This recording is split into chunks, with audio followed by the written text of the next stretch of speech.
who have met Stephen and who know him well, so I'm very nervous as to what they might think, but I hope you enjoyed it. His story and the entire Hawking family let us in and embraced us in the most wonderful of ways, and it felt like a real privilege to enter their orbit for a few months, and their story inspired me hugely, and so I hope you enjoyed it.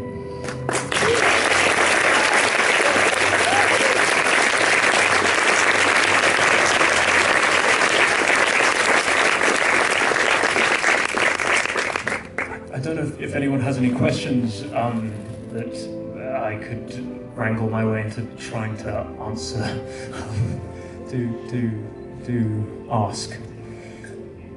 What was the most difficult moment in making the movie?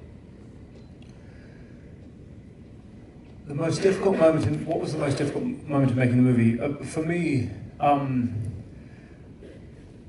normally when you get a part, there is a moment of ecstatic euphoria, and it normally lasts, for me, I was saying earlier actually, for a week or so, and then it's followed by the gut-wrenching fear of actually having to do the thing. For me, on this job, it was momentary, because you realise you were playing someone who was an icon, who was an extraordinary mind, who was going to see the film. I also felt the absolute, or wanting to be entirely authentic and true to what ALS is, one of the most brutal diseases. And I was lucky enough through the research process to meet many people suffering from that disease and their families. They were incredibly generous. But also to depict the science correctly and all the various aspects. So I wish I could pick one particular moment. I suppose the first day of filming, unfortunately with film they don't shoot chronologically, so on the first day of filming, the first scene we shot was the scene where Jane and Stephen are spinning round. That was in the morning, and then at lunchtime he was on 2 walking sticks, and then in the afternoon he was in the second wheelchair. So that first day of filming, sort of putting down all the 3 physicalities, was perhaps, that was the only night that I've never slept. I did not sleep for literally a minute the night before. So that was probably the hardest moment. The transformation that we witness is remarkable, and I would love to know about your process and also the emotional toll that it took on you to go through those physical and emotional transformations, like you said, in 3 different configurations in one day. When I was offered the part, one of the things James Marsh, the director, asked was, how will you go about it? And in the interview on the phone, I'd made up some slightly shoddy answer, which for some reason it hadn't even occurred to me that he'd asked me. So afterwards I had to think long and hard, and I went back to a kind of old school model that they used to do in Hollywood, of surrounding yourself with a team. And so I worked with an extraordinary makeup designer, costume designer, vocal coach, but more importantly, I suppose most importantly, a dancer, a choreographer, a woman called Alex Reynolds. And for 4 months I went into an ALS clinic at the neurology clinic in London, and with a specialist there was introduced to people that were suffering from this illness and their families, and some of them allowed me into their homes and witnessing the reality of what the disease is, but also the extraordinary humour and vivacity that these people were living with this punishing disease, and yet living forward and living fully. What was interesting is there's no documentary material. Kind of what I was saying before about Peter's photograph is there's no documentary material before the 80s. So there I took photographs and took them to the specialist, and because you have upper neurons and lower neurons, and when your upper neurons go, there is a rigidity, a spasticity, and when the lower neurons go, there's a kind of wilting. And where the upper neurons and lower neurons manifest themselves in each individual differs. So I was trying to work out what Stephen's specific decline would have been. And so I took all these photos to the specialist, and she, for example, there's a wedding photo in which you see Stephen leaning and his hand is soft. And so she would go, okay, so by 73, or she would choose the specific moments, and I would take that back to the writer, who would then feed that into the arc. So it was then months working with this dancer to find out how that would fit into my body, so that when we came to play, because meeting Stephen, the illness is entirely secondary to him.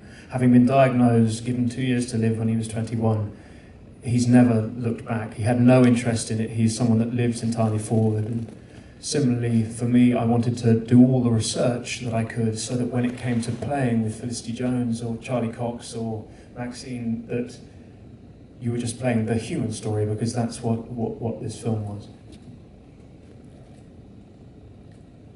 Anyone else? Hey. What did you learn about him as a person as you were acting this out? What did I learn about? Well, in those months of prep, I had sort of watched everything and read everything I could get my hands on and failed to comprehend 99% of it. But it was really when I met him, what I gained from that experience was I gleaned, basically, he just emanates humour and wit, lord of misrule. There's like a mischievous quality to him that was pretty formidable, and that's what I tried to take to every scene of the film, was to always find the positive. But the thing that I took away from it was this idea that if you were given that sentence and time suddenly becomes distorted, that his capacity to live every minute as fully as he possibly could was a great inspiration. And I feel like in my life, all the sort of foibles and those irritations of daily life, I become sort of, I get sort of overwhelmed by it. Just the idea of perspective was incredibly important, and just making sure that you live your life fully. So. Yeah. Has he seen the film? He has seen the film, yeah. God, you guys are the second most intimidating audience. Yeah, Stephen saw the film. I was rehearsing for the next job I'm doing, and I went and saw him just before he was seeing it. I said, "Look, Stephen, I'm very nervous. Please let me know what you think." And he can now only use this sort of muscle in his right eye to communicate.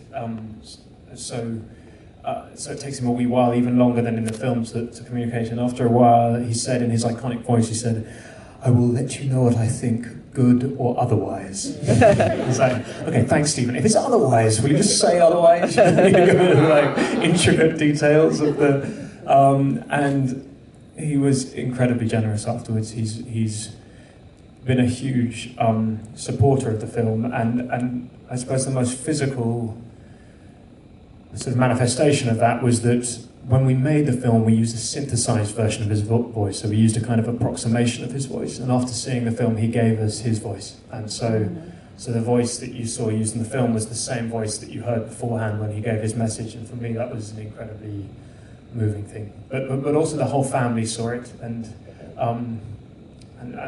they've been wonderful. So we're thrilled. Yes. Sorry. First, just to say, the acting is spectacular, both you and Felicity. Oh, thank you. Brilliant job. What did you decide to leave out? That's a great question, and a question probably would be better answered by the writer. We thought long and hard about the intimacy, and we thought about. But I suppose that was the bit, and also the complications and the grittiness of the relationship when Jonathan arrived, and there was no question we wanted to be respectful, but we didn't want to gloss over it in any way, shape, or form. What we tried to do was to find the positive, but without making it too glossy. But specifically, I suppose Anthony would be the guy to answer that. I mean, as I'm sure you guys are aware, a lot of the science is left out, and it's really a film about emotions. But that was always a big question for us: is how far do you go in trying to explain to a layman audience about the scientific side of it? And so there were lots of complications, but we tried to indicate, certainly as far as the sort of the sexual chemistry and all those sorts of things, but without ever taking it too far. Maybe I wonder thank you for doing this and being so patient with us. Thank you very much, and you've done extremely well. Oh, thank you so much. Thank you for having me.